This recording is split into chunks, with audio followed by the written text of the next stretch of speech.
नमस्ते। आज के इस एक्सप्लेनर में हम एक ऐसी ऐतिहासिक कहानी पर गहराई से चर्चा करेंगे जो सच में किसी के भी सोचने का नजरिया पूरी तरह से बदल सकती है। ये कोई आम कहानी नहीं है।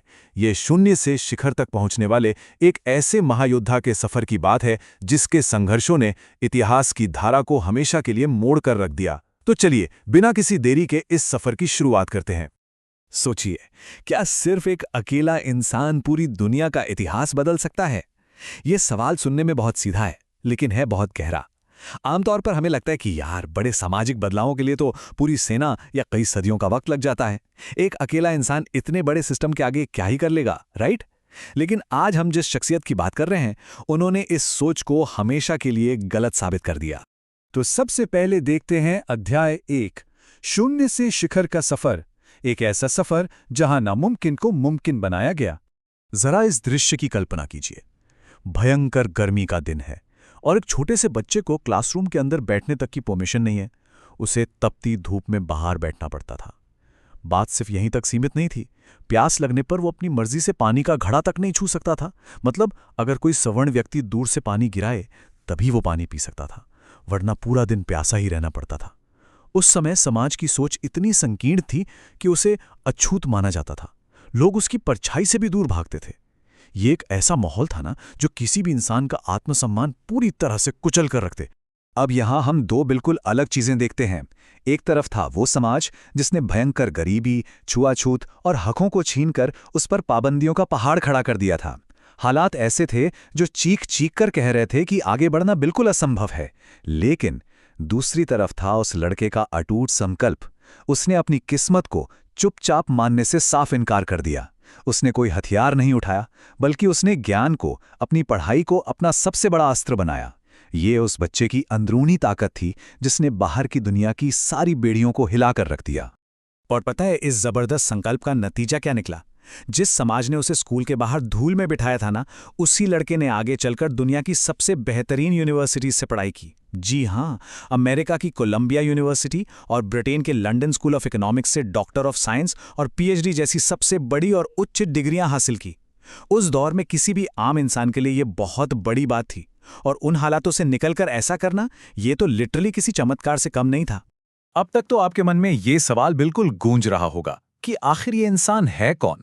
वो कौन है जिसने इतिहास बदल दिया, नामुमकिन को मुमकिन कर दिखाया और इतनी ऊंची शिक्षा हासिल की जो आज भी करोड़ों लोगों के लिए एक मिसाल है?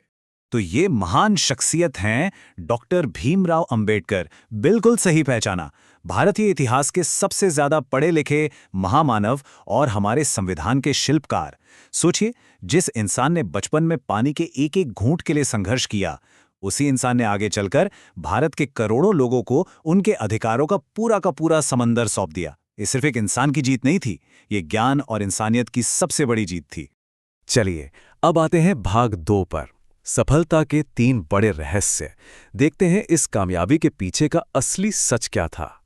आखिर इतनी भयंकर गरीबी से आने वाला एक बच्चा इतना महान कैसे बन गया? इसे हम 3 सिंपल पॉइंट्स में समझ सकते हैं। पहला पॉइंट, शिक्षा को हथियार बनाना। उन्हें बहुत जल्दी समझ आ गया था कि बदलाव सिर्फ और सिर्फ ज्ञान से आएगा। दूसरा पॉइंट, अपमान को प्रेरणा में बदलना। समाज ने जब जब उन्हें नीचा दिखाया, वो टूटे नहीं, बल्कि उन्होंने हर अपमान को एक चिंगारी की तरह इस्तेमाल किया और उसे अपनी सबसे बड़ी ताकत बना लिया। और तीसरा पॉइंट, उनका अदम्य साहस। लाख विरोधों के बावजूद एक पूरे के पूरे सदियों पुराने सिस्टम से अकेले लड़ने की जो उनकी इच्छा शक्ति थी ना, उसी ने उन्हें इस मुकाम तक पहुंचाया। अब बात करते हैं भाग 3 की। शिक्षा, सबसे बड़ी ताकत, बदलाव का सबसे बड़ा अस्त्र। कहा जाता है कि खाली जेब इंसान की तरक्की कभी नहीं रोक सकती, लेकिन एक खाली दिमाग तरक्की को जरूर रोक देता है। डॉक्टर अंबेडकर इस बात को बहुत गहराई से समझते थे। क्या आप यकीन करेंगे, गरीबी और जातिवाद की इन बेड़ियों को तोड़ने के लिए वो दिन में 18 घंटे पढ़ाई करते थे। जी हां, 18 घंटे।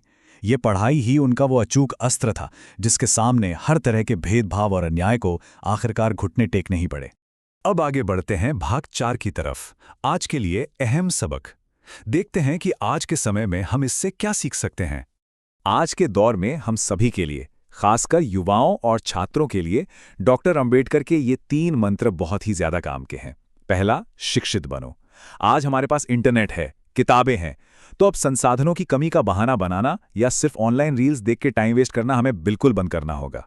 दूसरा है संगठित रहो, मतलब आपस में छोटी छोटी बातों पर बेवजह लड़ना बंद करके एकजुट होना। और तीसरा मंत्र, संघर्ष करो। किस्मत के भरोसे बैठे रहने या सिर्फ परिस्थितियों को दोष देने से कुछ नहीं बदलेगा। हमें खुद को आर्थिक रूप से साक्षर और स्किल्ड बनाना ही होगा, ताकि दुनिया की कोई भी ताकत हमें पीछे ना खींच सके। और अब अपने इस चर्चा को हम एक बेहद दमदार और रोंगटे खड़े कर देने वाले विचार के साथ खत्म करते हैं। उन्होंने कहा था, शिक्षा शेरनी का दूध है, जो इसे पिएगा वो दहाड़ेगा। ये सिर्फ एक लाइन नहीं है, ये जीने का एक पूरा का पूरा नजरिया है। ये साफ बताता है कि सही ज्ञान आपकी सबसे बड़ी कमजोरी को भी आपकी सबसे बड़ी ताकत में बदल सकता है। तो सोचने वाली बात यह है कि क्या हम उस ज्ञान को हासिल करने के लिए, उस मुकाम तक पहुंचने के लिए अपनी पूरी ऊर्जा लगा रहे हैं? इसी सवाल के साथ आज का ये एक्सप्लेनर यहीं खत्म करते हैं। जुड़ने के लिए बहुत बहुत धन्यवाद।